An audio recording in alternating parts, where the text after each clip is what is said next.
Thank you. On a point of order, Madam Chair, had you invited the local or the senator for Nakuru County, because they don't seem to see her? Yes, Senator. The senator for Nakuru was invited officially, and she sent her apology to the secretariat, and she is represented here by, I think, the PA. There's somebody who introduced himself as a PA to the senator. Although, Madam Chair, we don't call that representation because she cannot be represented by a PA. The PA is participating just to get information, but not to represent. Yeah, my apologies. Not represented. My apologies. The fact is, parliamentary meetings are open to the public. So he is seated here as a member of public from Nakuru County. Then it must be put on record properly. Not representing is just. I retracted my. I said I retracted that, Senator. But, maybe, Chair, if you allow me, for the comfort of my understanding. Now that you say that the senator for Nakuru sent her apology, may I know then whether the apology is a formal apology or just a normal apology? Senator, for us as a committee, what we do is just invite the senator, and they're at liberty to either attend or not. No. I'm not saying that we have a role in making the senator appear or not, but it is the senator sent her apology or has given her apology. I just wanted to know whether it's a formal apology or, whether there's anything written or not. I think she made a call to the clerk. Okay, that's okay. The reason I was asking that, Madam Chair, is because I saw Veronica Minor. I thought maybe she is taking brief for her. Senator, if you listen to me clearly, I said Senator Veronica Minor is a friend to the committee. Your Excellency, please continue. But it's a bit suspicious, Chair, because she has never been a friend of this committee for as long as I know. She came in and the chair welcomed her. No. Let it not be an exchange, please. She came in and the chair welcomed her as a friend to the committee. So we'll go by that. And she's here officially as a friend to the committee. So, Your Excellency, please, let's continue. Thank you, Chair and members. Thank you very much. I'll go straight to the questions or to the issues. And the first one, which is the total ECDE enrollment in Nakuru County and the indicative ECDE school infrastructure, including teaching and learning materials and the school meals program per pupil. So, Chair and members, we have provided this information with a few more years, not just the current financial year, but the last two as well. So the enrollment in public ECD centers as at 2024 stood at 64,929. 2023 to 2024 was 60,571, which you can see there is almost a 5,000 jump. 2022-2023 was 59,427. In 2024-2025, there was an increase of 9.2% in enrollment due to the introduction of the school feeding program, Chair. The cost of constructing an ECDE classroom in Nakuru County is at $1,800,000.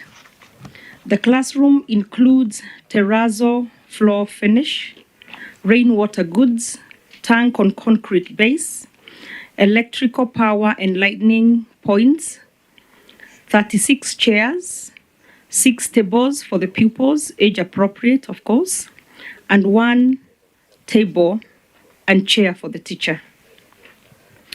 The county government of Nakuru has a program of furniture for furnishing ECDE classrooms that were constructed earlier, because the ones we found were classes that were constructed without the furniture. So we are now having a program of going backwards, and even though they were already constructed, just adding in the furniture, and this is coming in at a cost of 300,000 per classroom, which will consist of 1 teacher's table and chair, 36 pupils' chairs, and 6 tables for the pupils.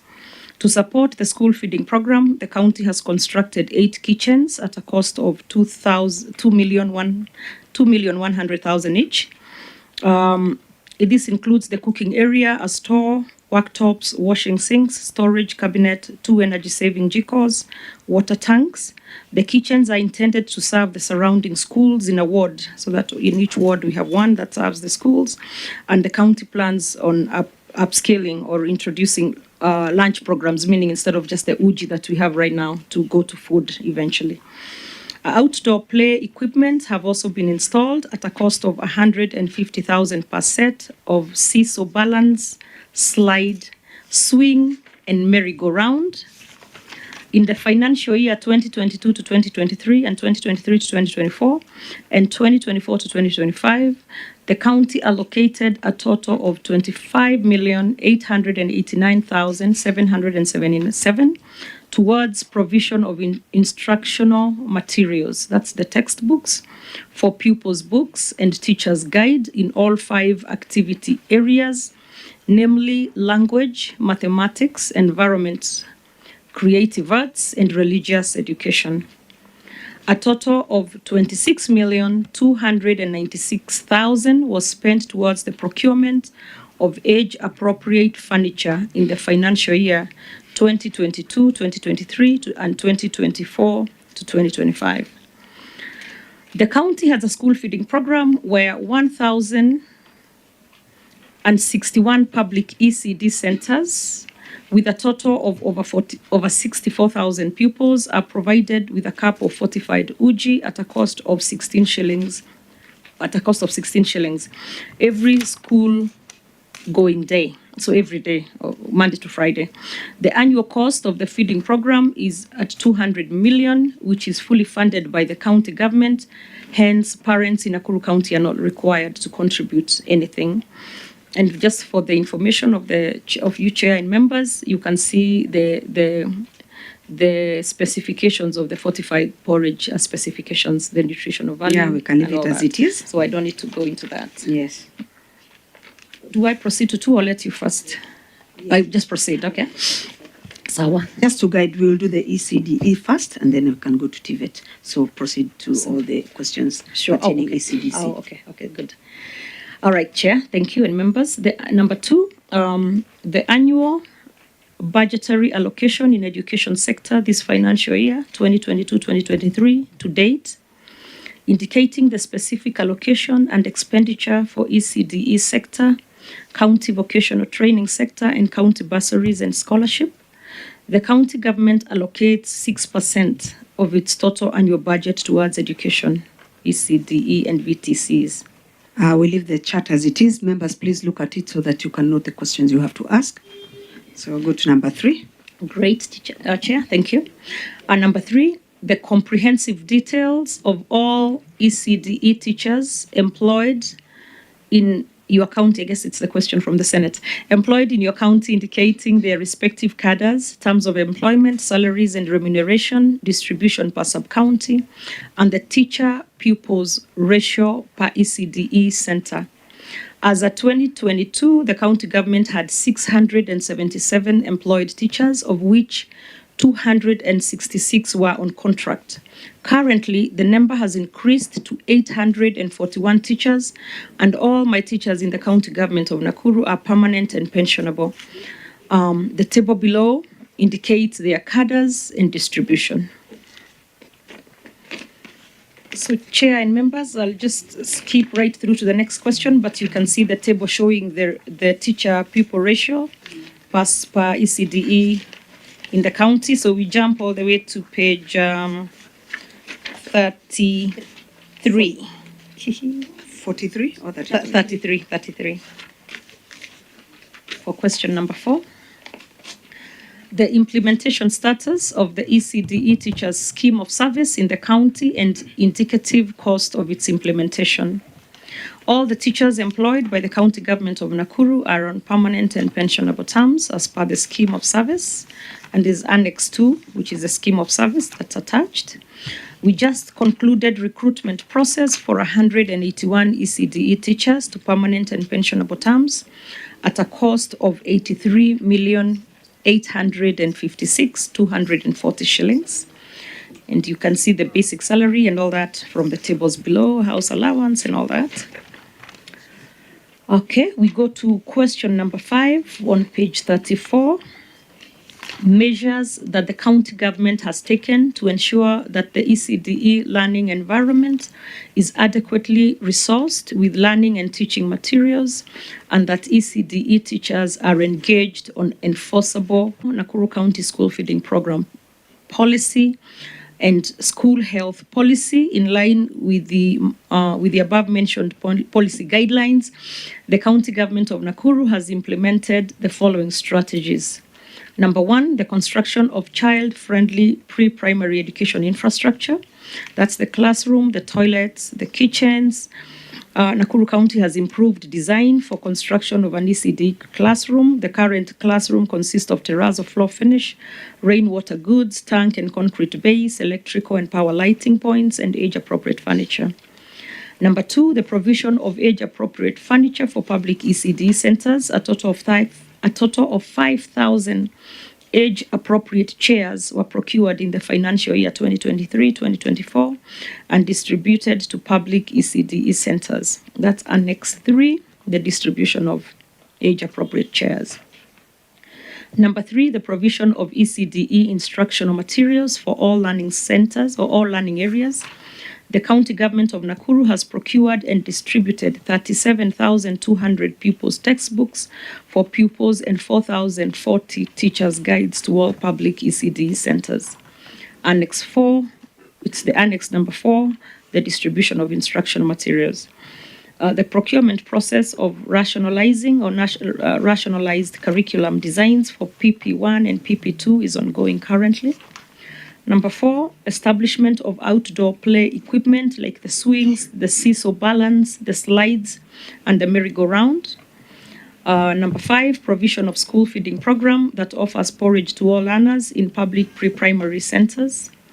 Number 6, employment of 841 ECDE teachers for public pre-primary centers. Number 7, the capacity building of ECD officers and teachers for effective supervision and implementation of pre-primary education curriculum. Number 8, the integration of ICT in pre-primary learning through partnership with EIDU in implementing Tayari program for language and mathematics. Implementation of the National Pre-Primary Teachers Scheme of Service, implementation of the KICD approved curriculum in all pre-primary education schools in Nakuru. And number 11, the establishment of 2 model pre-primary schools, one in Naivasha and another one in Nakuru West Sub-County. Chair and members, if you look at page 36, structure, page 37, you can see how the classes looked before, or that's how it was. But now we have added the ceilings, we have added the furniture that's kind of cute, so the kids feel a bit like they're in a nice little place. That's the same thing on page 38. Page 37 is how the, page 39, I'm sorry, is how the classroom looks with the water tank and all that, but we are also still improving the design so that it doesn't look like any other building in the county, but it looks more attractive to the little kids and they can keep telling their parents that's where they want to go. Page 40 is just the distribution of the age-appropriate chairs, as we talked about, and the materials for the sub-counties, and now that brings me to page 42, which is, that's one of our modern kitchens that we are going to use to help in the preparation of food safely and then distributed around. And now to question number 6, which is on page 43. Your Excellency, we are going to stop there first, Okay, so that members can raise the concerns they have. And before we do that, I want to welcome Senator Murango, and please go on record. Thank you, Chair, and good morning. Kamau Morango, Senator for Kenya, a member of this committee. Thank you, Your Excellency. I think now the members, I'll give members a chance. But before we do that, just so that we can look at ECD centers holistically, I would wish to know how many private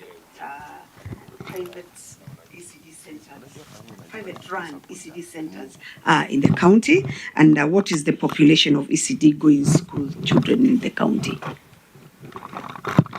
Okay, Chair, I'll have my education CECM answer that on the private ECDs in the county. Thank you very much. I'll answer that on behalf of Her Excellency. We have 1,000 private ECDs in the county of Nakuru with a population of 60,000 learners. For the private and the public, we have 64,929 for the public and 60,000 for the private. The centers for the public are 1,061 and 1,000 for the private. Thank you, thank you. Members, Catherine can go first. Thank you, and thank you, Chair. That was going to be one of my questions. Your Excellency, first to thank you on the school feeding program. I think that's a good one. Senator Kenja, today you're going to be happy. To acknowledge, I'm sure. Then again, I like the inclusion in your consolidation of a cost of a class. I could see you have put the bits, including the desks and the playground, the swings, and all of that. By the way, it's mothers who pay for swings in this country. But so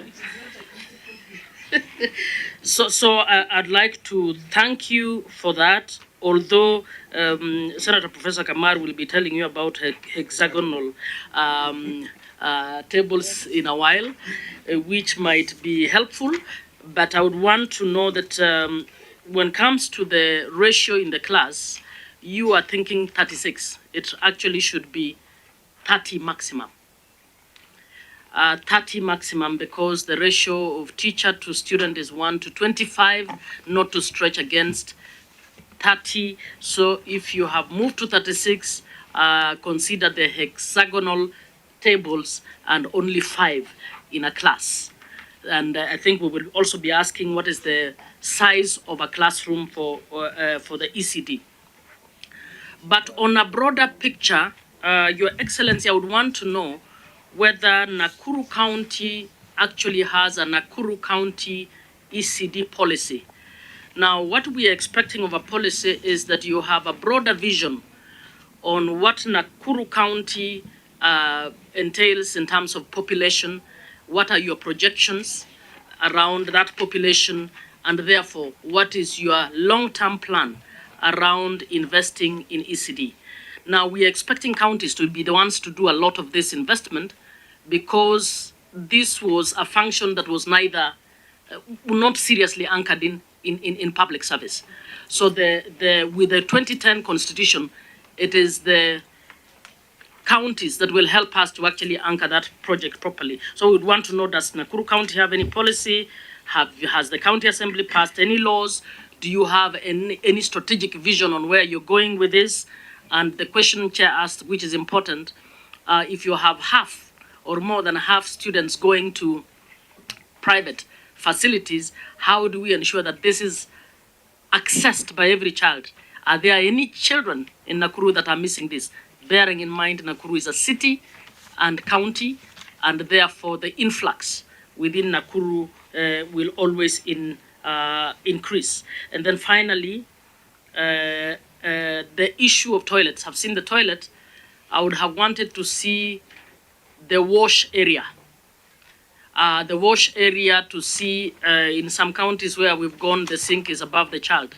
So there's no way the child could ever wash their hands in those sinks, particularly where they're sharing facilities with if you are actually building in a primary school, sometimes the needs of the older kids is taken as an average, and then the younger kids miss out. So we would want to know, are you creating specialized facilities for these kids, or are they sharing with the rest of the school? Thank you. I think that was heavy. Let us allow the governor to answer that first. Thank you, Chair. I was going to say we might want to answer that first. because we might forget. Thank you very much, Senator Muma, through the chair, obvious. On the policy, it's actually a draft right now. It's not yet been passed by the county assembly, but we shall be following up, right, to make sure that that it is. We are currently using the National Pre-Primary Policy, as we had said, and the Basic Education Act. So we have the draft policy for Nakuru, but we shall make sure that that's passed very soon. And actually, living here, we shall make it a priority. As far as the 36 chairs, it's actually quite an interesting conversation there. Because, Chair, we do know that the ideal ratio of teacher to students is 25. However, if you look at, from what we have provided, for example, page 13, you will see that in some of our areas, like Amalo, page 13, number 324, I have a ratio of 1 to 64. So that being very, very horrible, actually, because I would imagine that the teacher is definitely not able to give the students the kind of attention that we would want. Page 14, did I say page 34? Page 13. So page 14, you have one there with a ratio of 1 to 70. The worst one actually is on page 17, where you have a ratio of 1 to 125 in a class. I mean, even I as a governor sitting here, I know I have work to do. But as you can see... Your Excellency, we even have 1 to 128. Oh, yeah. See? And even to 138. So it's 139. Yeah. And even to 179. Sorry, where is that, Chair? Page 17. What number? 5? Page 17. 442, 441. 44 of interest is 75. No, 1 to 75. Sorry. Sorry, Chair. Let me get you where I got in that one. There's 462, 1 to 138. No. It's one is 238. Sorry, Chair. It's the ratio. So it's one teacher. Or one teacher to 40 to 38. To 38, okay, yeah. Okay. But I mean, you're not off, Chair, because